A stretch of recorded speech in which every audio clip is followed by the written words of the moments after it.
Assembly, I wish to thank the President of the Republic of Ghana.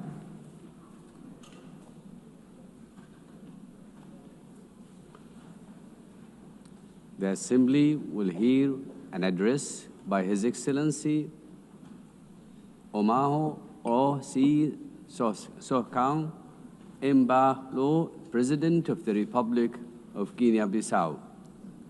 I request protocol to escort His Excellency and invite him to address the Assembly.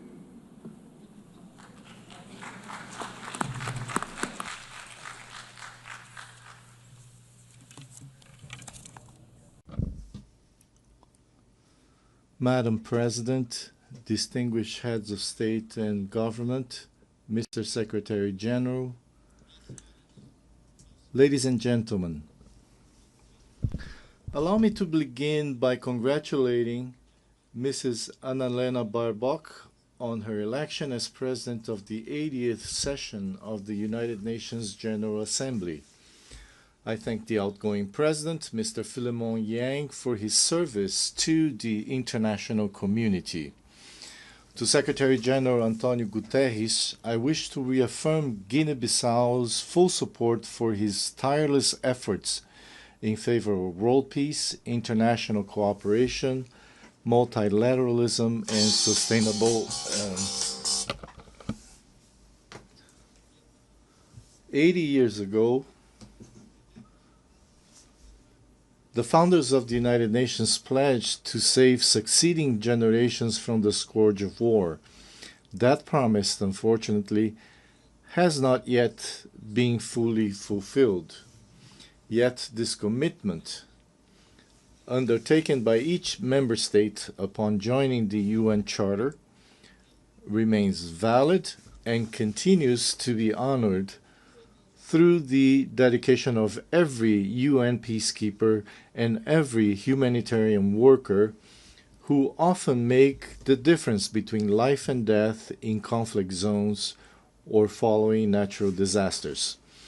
UN agencies such as WHO, UNESCO, UNICEF, FAO, WFP, UNHCR, and UNDP, among others, provide treatment, education, vaccines, food, and protect every day millions of human beings and contribute to the fight against poverty and discrimination against women and girls all over the world. The United Nations remains relevant, especially in these times of deep global uncertainty and crisis. It continues to be the only forum where all nations, large and small, have a seat and a voice. Excellencies, ladies and gentlemen, we live in a world confronted by multiple crises. We are witnessing what Secretary General Antonio Guterres has called polycrisis. Conflicts in Ukraine, Gaza, Sudan, and other regions persist.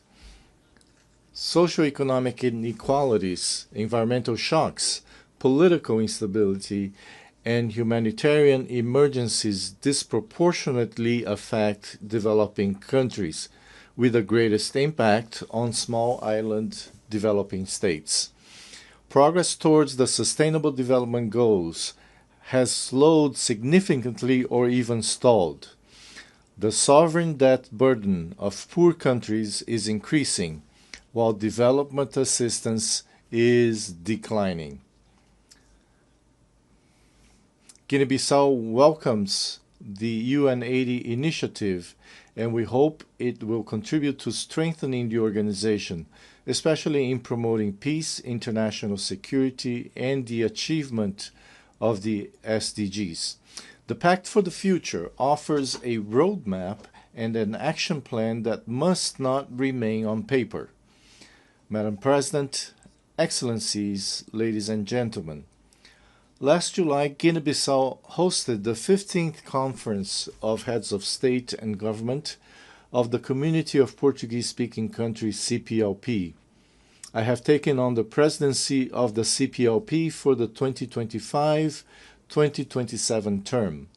The CPLP places high importance on its cooperation with the United Nations and its specialized agencies.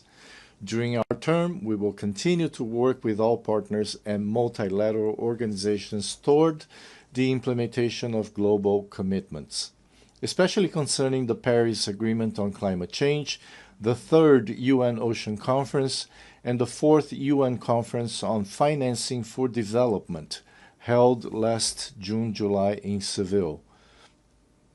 We are convinced that two major international meetings scheduled for November, namely COP30 in Belém, Brazil, and the Second World Summit for Social Development in Doha, Qatar, will serve as key platforms and opportunities to strengthen our cooperation and to advance our shared goals. Madam President, Excellencies, ladies and gentlemen, Guinea-Bissau is scheduled to hold presidential and legislative elections on the 23rd of November this year. All necessary conditions are being put in place to ensure that these elections are held peacefully, freely, transparently, and credibly. Over the past 5 years, I have prioritized dialogue, inclusion, political stability, and the consolidation of the democratic rule of law. I am confident that these upcoming elections will reaffirm the irreversible nature of citizenship and democratic values in Guinea-Bissau.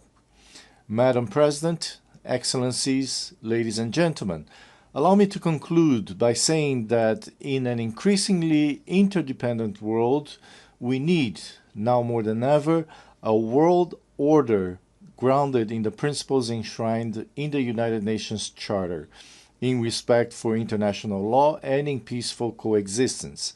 In this regard, Guinea-Bissau reiterates our call for an end to the economic, commercial, and financial embargo and other forms of restrictions imposed on Cuba. 80 years after the creation of the United Nations, the world has changed. We are no longer just the 51 countries who signed the UN Charter in 1945. Today, the United Nations is all of us, the 193 member states, plus observer states, NGOs, civil society organizations, and other actors represented in this great assembly hall. To meet the challenges of the 21st century, the UN must undertake urgent reforms, reforms that reflect today's geopolitical realities and global power balances, reforms that expand and democratize the Security Council, reforms that provide a place and a voice to the Global South, reforms that restore confidence in the multilateralism and international cooperation. The UN continues to be a unique multilateral space where dialogue is still possible, even when diplomacy and good offices fail elsewhere and in other circumstances. The legitimacy, strength, and future of the UN lie in the inclusion and full participation of all of us in deliberations and decision-making.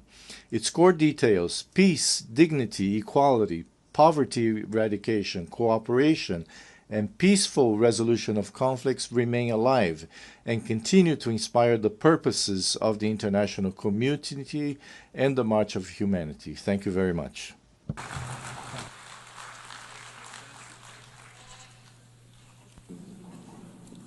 On behalf of the Assembly, I wish to thank the President of the Republic of Guinea-Bissau.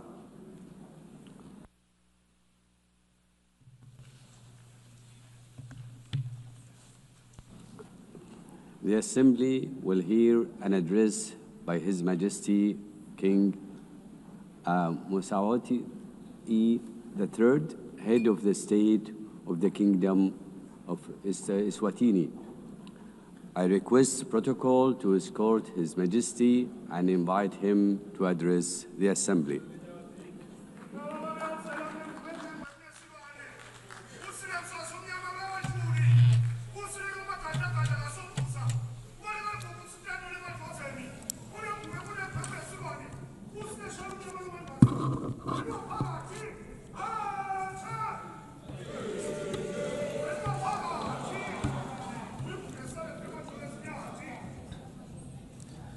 Your Excellency, Madam President of the General Assembly, Your Majesties, Excellencies, Heads of State and Government, UN Secretary General, distinguished delegates, ladies and gentlemen. It is a great pleasure to address the 80th session of the United Nations General Assembly under the theme